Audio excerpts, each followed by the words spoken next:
அனைவருக்கும் வணக்கம். RR food production சேனலை சப்ஸ்கிரைப் பண்ணுங்கள். நோய் நாடி நோய் முதல் நாடி அது தணிக்கும் வாய்நாடி வாய்ப்பச் செயல் என்ற திருக்குழுக்கினங்க நாங்கள் ஃபுல் வெரைட்டிஸ் செஞ்சு தரோம். இன்றைக்கி நம்ம சிகப்பு அரிசியில் இட்லி செய்ய போகிறோம். சிகப்பு அரிசியில் என்னென்ன பெனிஃபிட்ஸ் இருக்குதுன்னு பாருங்கள். இது டாக்ஸினை ரிமூவ் பண்ணும், பேட் கொலஸ்ட்ராலை ரிமூவ் பண்ணும், டயபெட்டிஸ் பேஷண்ட்டுக்கு ரொம்ப ஹெல்ப்ஃபுல்லாக இருக்கும். ரொம்ப சூப்பரான இந்த சிகப்பு அரிசியில் இன்றைக்கி நம்ம இட்லி செய்ய போகிறோம். 3 கப்பு அரிசி, அரை கப்பு உளுத்தம்பருப்பு, அதை நல்லா கழுவி ஒரு 3 டைம் கழுவிட்டு தண்ணியில் ஊற வச்சுருங்க. அந்த உளுத்தம்பருப்போட ஒரு டீஸ்பூன் அளவுக்கு வெந்தயம் போட்டு நல்லா ஊற வச்சுடுங்க.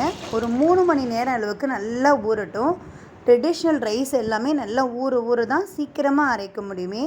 பாருங்கள், நல்லா சிகப்பு கலரில் இருக்குது பாருங்கள் அந்த தண்ணியே. நான் இப்போ மிக்சியில் தான் அரைக்க போகிறேன். முதல்ல உளுத்தம்பருப்பை நல்லா அரைச்சி எடுத்து வச்சுட்டேன்.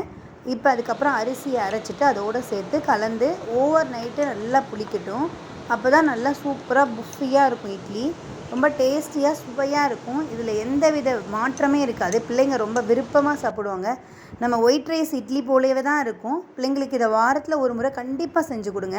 இப்போ நைட்டு ஃபுல்லாக புளிக்க வச்ச மாவு எவ்வளோ சூப்பராக புளிச்சிருக்கு பாருங்கள். இப்போ நம்ம இட்லி ஊற்றி வைக்கிறோம். தண்ணி நல்லா கொதித்த பிறகு இட்லி ஊற்றி வைங்க. அப்படி ஊற்றி வச்சிங்கன்னா ஒரு 5 நிமிஷத்தில் இட்லி சூப்பராக வெந்துடும். அதிக நேரம் நீங்கள் வேக வைக்க வேண்டியதில்லை. இப்போ பாருங்கள், அழகாக வந்துருச்சு. இப்போ இந்த இட்லிக்கு சைடிஷாக இப்போ நம்ம முள்ளங்கி சட்னி தான் செய்ய போகிறோம். இப்போ இட்லியை பாருங்கள் எவ்வளோ சாஃப்டாக சூப்பராக இருக்குது பாருங்கள். ஒயிட் இட்லி என்ன டேஸ்ட்டில் இருக்கோ அதே போல் தான் இருக்குது. கண்டிப்பாக இதை பிள்ளைங்களுக்கு இந்த மாதிரி அரிசியில் வாரத்தில் ஒரு முறையாவது இது மாதிரி செஞ்சு கொடுங்க. முள்ளங்கி சட்னிக்கு தேவையானதெல்லாம் நம்ம எடுத்து வச்சுருக்கோம். 2 வெங்காயம், ஒரு 4 தக்காளி, பச்சை மிளகாய், இஞ்சி, பூண்டு, ஒரு துண்டு புளி அதெல்லாம் எடுத்து வச்சுக்கோங்க. கொஞ்சம் பச்சை மிளகாய் போட்டுருங்க.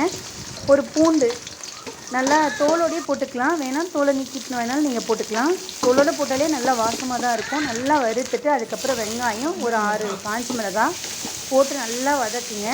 அதுக்கப்புறம் ஒரு 1/4 கிலோ அளவுக்கு நம்ம முள்ளங்கி கட் பண்ணி வச்சுருக்கோம். 2 வெங்காயம் 4 தக்காளி நான் சொன்னேன். அந்த முள்ளங்கி நல்லா வதக்குங்க. அதோடைய பச்சை வாசனை ஃபுல்லாக போகிற அளவு வதக்கணும். அதுக்கப்புறம் தான் இந்த தக்காளியை போடணும். தக்காளி நல்லா மையிற அளவுக்கு நல்லா வதக்குங்க. எவ்வளோ சூப்பராக நீங்கள் வதக்குறீங்களோ அவ்வளோ சூப்பராக இருக்கும் இந்த சட்னி. நீங்கள் வதக்காமே எடுத்துட்டிங்கன்னா சட்னி கொஞ்சம் பச்சை வாசனை இருக்கிற மாதிரி தெரியும். ரொம்ப டேஸ்டியாக இருக்கும். நாங்கள் காம்போ ஆஃபர் கொடுத்துருக்கோம். பிக்கல் காம்போ ஆஃபர், பிரண்டை பிக்கல், ஒரு 4 வகையான பிக்கல், தூதுவளை பிக்கல், கருவேப்பிலை பிக்கல் அப்படின்னு கொடுத்துருக்கோம். உங்களுக்கு வேணும்னா கீழே இருக்க இந்த நம்பருக்கு நீங்கள் ஆர்டர் ப்ளேஸ் பண்ணிக்கலாம். நெய் காம்போ ஆஃபர் கொடுத்துருக்கோம்.